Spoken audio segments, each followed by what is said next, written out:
नमस्कार, आप देख रहे हैं विस्टा न्यूज। मैं हूं दिवाकर विक्रम सिंह।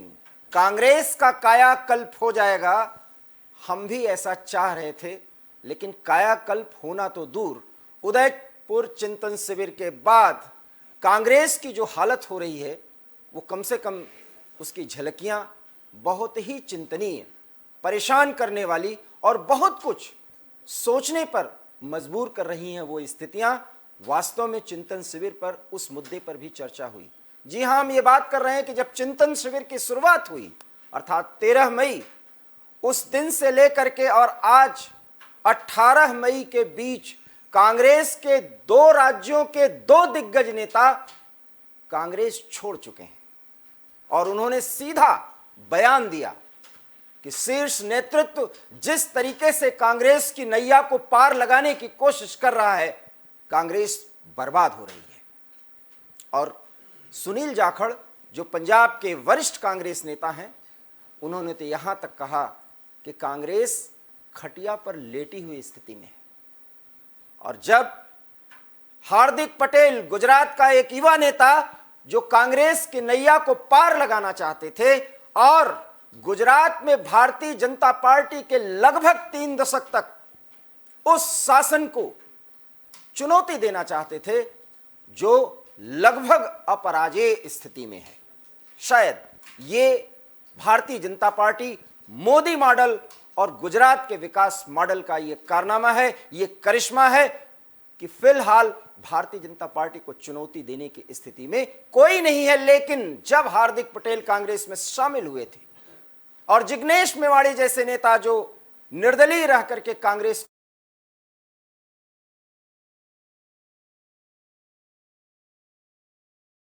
के लगभग 3 दशक की स्थिति को पूरी तरह से कांग्रेस चुनौती देगी और 2017 में कांग्रेस ने चुनौती दी भी थी। लेकिन इस बार चुनाव से ठीक पहले हार्दिक पटेल जैसे जुझारू और युवा नेता का जिस अंदाज में त्यागपत्र हुआ है और जिस तरीके से उन्होंने शीर्ष नेतृत्व पर सवाल उठाया है, गुजरात चिंतन शिविर से निकली बातों में वो बातें कही गई थी। और एवी स्टार न्यूज पर चिंतन शिविर से क्या कांग्रेस ने पाया, इस प्रोग्राम के तहत जब इस बात की चर्चा की गई थी तो यही सवाल उठाए गए थे कि जिसके इर्द गिर्द ये सारा ताना बाना बुना जा रहा है, आज कांग्रेस का कोई भी दमदार नेता सवाल उसी पर उठा रहा है। G23 के नेताओं को मनाने में भले सफल रही हो, कांग्रेस के चिंतन शिविर की वो बैठक के वो लोग और कार्यकारिणी के वो लोग, लेकिन हार्दिक पटेल दूर हो गए। आखिर में क्या कारण था, इसकी हम चर्चा करेंगे। लेकिन इस वक्त की बड़ी खबर है गुजरात से कि हार्दिक पटेल ने कांग्रेस से इस्तीफा दे दिया है। इस वक्त की बड़ी खबर, कांग्रेस से हार्दिक पटेल ने इस्तीफा दे दिया है। पाटीदार युवा नेता हार्दिक पटेल, जो जुझारू नेता माने जाते हैं, ट्विटर पर अपने इस्तीफे की जानकारी दे दी है। इस्तीफा सार्वजनिक हो गया है और बाकायदा उन्होंने हाईकमान को इस्तीफा भेज दिया है। हार्दिक पटेल ने कांग्रेस से इस्तीफा दे दिया है। कांग्रेस के पद और प्राथमिक सदस्यता से इस्तीफा दे चुका हूं, यह हार्दिक पटेल ने ट्वीट किया है। बहुत ही महत्वपूर्ण बात, लेकिन कांग्रेस के लिए मुश्किलों में डालने वाली, परेशानी में डालने वाली। हार्दिक ने आगे कहा, मेरे निर्णय का स्वागत मेरा हर साथी और गुजरात की जनता करेगी। यह हार्दिक पटेल ने ठीक चुनाव से पहले युवा पाटीदार नेता हार्दिक पटेल, पाटीदार राजनीति, गुजरात के राजनीति दोनों एक दूसरे के प्रतीक हैं। मैं भविष्य में गुजरात के लिए सच में सकारात्मक रूप से कार्य कर पाऊंगा, यह हार्दिक पटेल ने कहा है। और इस्तीफे की एक बड़ी कड़ी में कई लक्ष्यदार शब्दों और वाक्यों में उन्होंने इस्तीफे में जो कुछ भी जिक्र किया है, अब मैं आपको एक एक करके वो पढ़ के सुनाता हूं। हार्दिक पटेल ने क्या कुछ कहा है इस्तीफा देने के दौरान। हार्दिक पटेल ने इस्तीफे के जिक्र के जरिए ये साफ कह दिया है कि जिस तरीके से मुझे मजबूर होकर इस्तीफा देना पड़ा है वो बहुत ही चिंतनीय है और दर्द से भरा है। उन्होंने लिखा, अनेक प्रयासों के बाद भी कांग्रेस पार्टी द्वारा देश हित एवं समाज हित के बिल्कुल विपरीत कार्य करने के कारण कुछ बातें आपके ध्यान में लाना चाहता हूं। यह हाईकमान को संसूचित करते हुए, संबोधित करते हुए हार्दिक पटेल ने लेटर लिखा है। आगे वो कहते हैं, यह 21वीं सदी है और भारत विश्व का सबसे युवा देश है। देश में युवा एक सक्षम और मजबूत नेतृत्व चाहते हैं।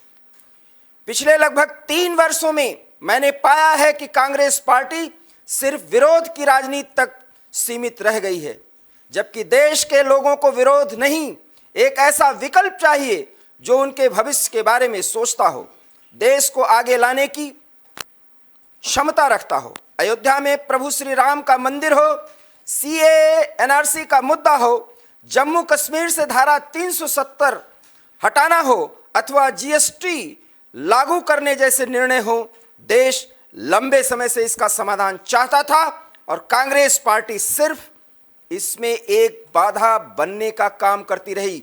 ये हार्दिक पटेल के वो वाक्य हैं जो एवी स्टार न्यूज के माध्यम से आप सुन रहे हैं।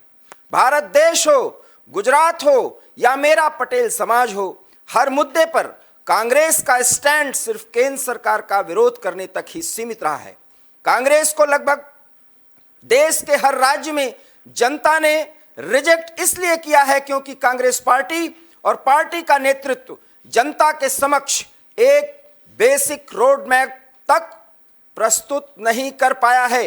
आगे हार्दिक पटेल कुछ और बातें कहते हैं। कांग्रेस पार्टी के शीर्ष नेतृत्व में किसी भी मुद्दे के प्रति गंभीरता की कमी एक बड़ा मुद्दा है। आप ध्यान से सुनिए, जिन मुद्दों की चर्चा एवी स्टार न्यूज ने चिंतन शिविर के दौरान की है, हार्दिक पटेल जैसे जुझारू और युवा नेता उन्हीं पॉइंट्स पर, उन्हीं बिंदुओं पर प्रकाश डाल रहे हैं। आगे वो कहते हैं, मैं जब भी पार्टी के शीर्ष नेतृत्व से मिला तो लगा कि नेतृत्व का ध्यान गुजरात के लोगों और पार्टी की समस्याओं को सुनने से ज्यादा मोबाइल और बाकी चीजों पर रहा।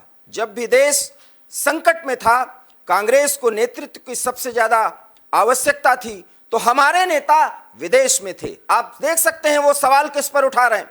शीर्ष नेतृत्व का बर्ताव गुजरात के प्रति ऐसा है जैसे कि गुजरात और गुजरातियों से उन्हें नफरत हो। ऐसे में कांग्रेस कैसे अपेक्षा करती है कि गुजरात के लोग उन्हें विकल्प के तौर पर देखेंगे। ये हार्दिक पटेल का वो दूसरा पैरा है जिसमें आपने बहुत ध्यान से सुना होगा। उन्होंने शीर्ष नेतृत्व और विशेष करके राहुल गांधी के एटीट्यूड पर सवाल उठा रहे हैं, जिसे आप शब्दों और वाक्यों में जिस तरीके से हार्दिक पटेल ने पिरोया है वो हम आपको एक एक करके सुना रहे हैं। तीसरे स्टैंड में तीसरे पैरा में हार्दिक पटेल कहते हैं, दुख होता है जब हम जैसे कार्यकर्ता अपने गाड़ी से अपने खर्च पर दिन में 500 से 600 किलोमीटर तक की यात्रा करते हैं, जनता के बीच जाते हैं और फिर देखते हैं कि गुजरात के बड़े नेता तो जनता के मुद्दों से दूर सिर्फ इस बात पर ध्यान देते हैं कि दिल्ली से आए हुए नेता को उनका चिकन सैंडविच समय पर मिला या नहीं। बहुत ही महत्वपूर्ण और आपत्तिजनक सवाल उठा रहे हैं एटीट्यूड पर शीर्ष नेताओं के और पार्टी के प्रति नजरिए, और जिस तरीके से राजशाही अंदाज में शीर्ष नेतृत्व और उनसे जुड़े लोग गुजरात या किसी भी राज्य में जहां कांग्रेस की स्थिति को सुधारने की कोशिश निचले स्तर के कार्यकर्ता नेता करते हैं, उनके साथ क्या बर्ताव होता है, यह हार्दिक पटेल ने गुजरात की पीड़ा में अपने त्याग पत्र के दौरान कहा है। तीसरे पैरा के कुछ और लाइनें हम आपके सामने पढ़ रहे हैं। युवाओं के बीच मैं जब भी गया तो सभी ने एक ही बात कही कि आप ऐसी पार्टी में क्यों हो जो हर प्रकार से गुजरातियों का सिर्फ अपमान ही करती है, चाहे वह उद्योग के क्षेत्र में हो, चाहे धार्मिक क्षेत्र में हो, चाहे राजनीति के क्षेत्र से हो। मुझे लगता है कि कांग्रेस पार्टी ने युवाओं का भरोसा तोड़ा है, जिसके कारण आज कोई भी युवा कांग्रेस के साथ दिखना भी नहीं चाहता। यह हार्दिक पटेल ने तीसरे पैरा में अपने रेजिग्नेशन लेटर में कहा है। चौथी बात, मुझे बड़े दुख के साथ कहना पड़ता है कि आज गुजरात में हर कोई जानता है कि किस प्रकार कांग्रेस के बड़े नेताओं ने जानबूझकर गुजरात की जनता के मुद्दों को कमजोर किया है।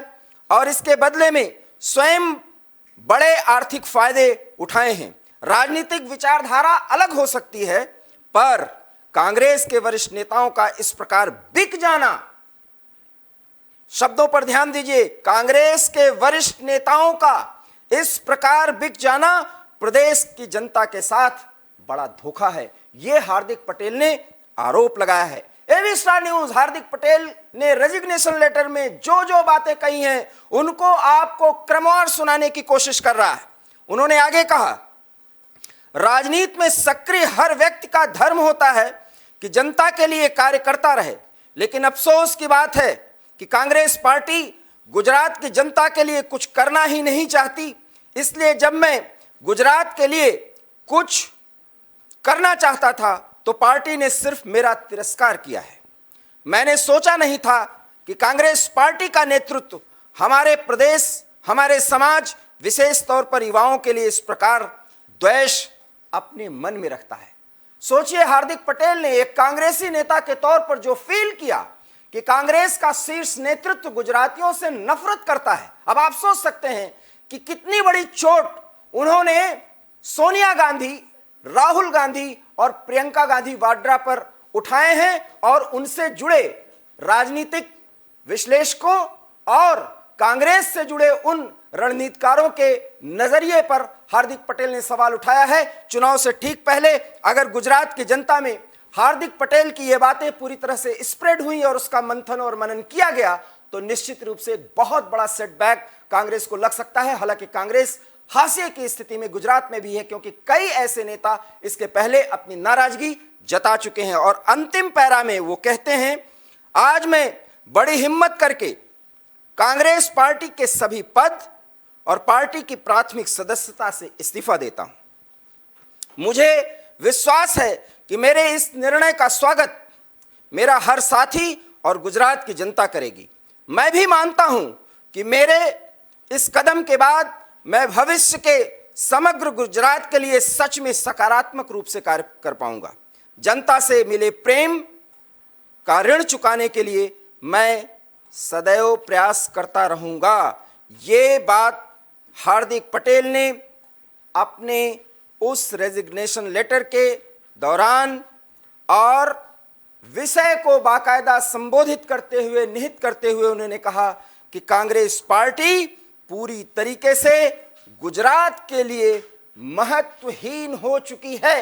और सबसे बड़ी बात, हार्दिक पटेल ने साफ तौर पर कहा कि गुजरात को लेकर, गुजरात की जनता के माइंडसेट को लेकर, गुजरात के विकास मॉडल में जिस तरीके से जनता वर्तमान शासन के साथ कई सालों से चल रही है, उसको लेकर के शीर्ष नेतृत्व जो कांग्रेस का सोचता है, जिस नफरत के नजरिए से गुजरातियों को देखता है, उससे मैं व्यथित हूं, चिंतित हूं, दुखी हूं। अब आप समझ सकते हैं कि जिस गुजरात को साधने की कोशिश चुनाव से पहले कांग्रेस करने जा रही थी, उस पर हार्दिक पटेल ने कितनी बड़ी चोट मारी है। हम आपको बता दें कि इसके पीछे एक और आधार भी बताया जा रहा है कि पाटीदार नेता के रूप में नरेश पटेल का आगमन होना है, उनको पार्टी में शामिल किया जाना है, ऐसा बताया जा रहा था कि हार्दिक पटेल के विकल्प के तौर पर, उनके बराबरी के तौर पर पटेल समाज से ही एक बड़े नेता को लाने की जो कवायद चल रही थी, उससे बेहद नाराज थे हार्दिक पटेल और समय समय पर वो अपनी नाराजगी जाहिर कर रहे थे। लेकिन जिन परिस्थितियों में हार्दिक पटेल और जिग्नेश मेवाड़ी जैसे नेता, जब भारत टेढ़े टुकड़े होंगे इस जैसे मुद्दे पर देश में दो तरह की विचारधाराओं का टकराव हो रहा था, गुजरात की राजनीति में भारतीय जनता पार्टी को पटकने देने के लिए एक कमर कसी थी हार्दिक पटेल ने। और आज हार्दिक पटेल जब पार्टी अर्थात कांग्रेस से दूरी बनाते हैं तो सिर्फ उन्हीं बातों का जिक्र करते हैं जिसके दम पर भारतीय जनता पार्टी और प्रधानमंत्री ये दावा करते हैं कि इस देश ने जो सोचा है वो किया है और भारतीय जनता पार्टी ने जो कहा है वो करने का काम किया है और आगे करने का प्रयास कर रही है। मसलन 370-35 से लेकर जीएसटी तक जितने मुद्दे भारतीय जनता पार्टी के लोग और भारतीय जनता पार्टी का पूरा कुनबा यह दावा करता है कि भारत में एक बड़ा प्रयोग किया गया, बड़े सफल वो वायदे पूरे किए गए जो दशकों से नहीं थे और जिस पर कांग्रेस और विपक्ष बराबर भारतीय जनता पार्टी को घेरने का काम करती थी। यही नहीं, हार्दिक पटेल जब युवा नेता के तौर पर कांग्रेस में शामिल हुए और उसके पहले भी गुजरात से भारतीय जनता पार्टी को उखाड़ने के लिए, तब इन्हीं मुद्दों पर वो भारतीय जनता पार्टी का विरोध करते थे और आज उन्हीं मुद्दों पर कांग्रेस पार्टी को घेर रहे हैं और ये कह रहे हैं कि इस पार्टी का काम सिर्फ विरोध के लिए विरोध करना, और जिसके कारण से एक ही मुद्दा हार्दिक पटेल ने छोड़ा है। और शायद अगर प्रेस कॉन्फ्रेंस वो करेंगे, जैसा कि ऐसा बताया जा रहा है कि गुरुवार को प्रेस कॉन्फ्रेंस करेंगे, तो कांग्रेस की तुष्टीकरण की राजनीति पे, अल्पसंख्यक समाज को जोड़ने की जिस राह पर कांग्रेस पार्टी बढ़ रही है, गुजरात जैसे राष्ट्रवाद के प्रखर लोगों में शामिल वो राज्य, माफ करिएगा, प्रखर राज्यों में शामिल वो ऐसा देश, ऐसा प्रदेश जहां पर राष्ट्रवाद के मुद्दे पर प्रधानमंत्री मोदी को जननेता बनाया गया और गुजराती समाज जिस तरीके से विकास के साथ देशभक्ति को प्रबुद्ध लोगों में फैलाते हुए आगे बढ़ती है, उसका विरोध कथित तौर पर जिस तरीके से तुष्टीकरण की राजनीति के चलते कांग्रेस न इधर की न उधर की बीच की बात को करते हुए भी न इधर को साथ पा रही न उधर को साथ पा रही है, जाना किस रास्ते पर है यह भी तय नहीं कर पा रही है, इस पर भी हार्दिक पटेल चुनाव के पहले और कल जब वो प्रेस कॉन्फ्रेंस कर सकते हैं तो ये बात भी उठा सकते हैं।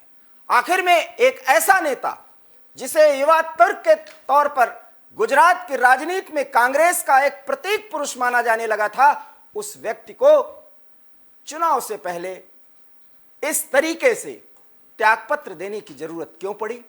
और त्यागपत्र देने के दौरान वही मुद्दा और वही सवाल हार्दिक पटेल ने भी उठा दिया जो हर नेता उठाता रहा है, चाहे G23 के नेता हों और चाहे चिंतन शिविर के शुरू होने के दौरान पंजाब कांग्रेस के कुछ लोग हों और अब हार्दिक पटेल।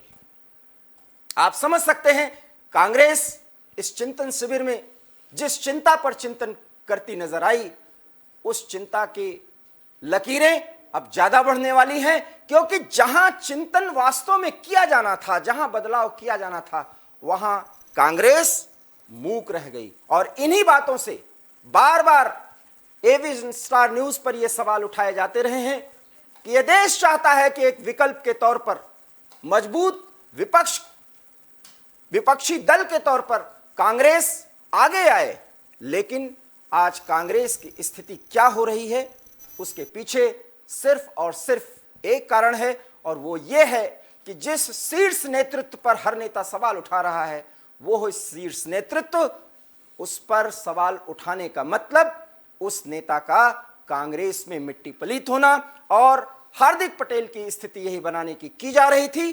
चुनाव से ठीक पहले कांग्रेस को पटकनी देने के उद्देश्य से हार्दिक पटेल ने एक बड़ा कदम उठाया और उन्होंने पार्टी से, उसके प्राथमिक सदस्यता से इस्तीफा देते हुए लगभग भारतीय जनता पार्टी की नीतियों के साथ हां में हां मिला दिया है। हालांकि अभी उन्होंने घोषणा नहीं की है कि वो गुजरात के जनता की सेवा अगर राजनीति के जरिए करना चाहते हैं तो किस पार्टी का दामन थामेंगे या कोई पार्टी बनाएंगे, लेकिन इतना तय है कि भारतीय जनता पार्टी के साथ उनकी गलबहियां हो सकती हैं, क्योंकि प्रकारांतर से भारतीय जनता पार्टी के सभी नीतियों का लगभग उन्होंने समर्थन कर दिया है अपने इस्तीफे के दौरान। इसलिए कयास ये भी लगाए जा रहे हैं कि वो भारतीय जनता पार्टी का दामन थाम सकते हैं। इन परिस्थितियों में एक युवा पाटीदार नेता का इस तरीके से कांग्रेस के प्राथमिक सदस्यता और पार्टी से इस्तीफे देने का मतलब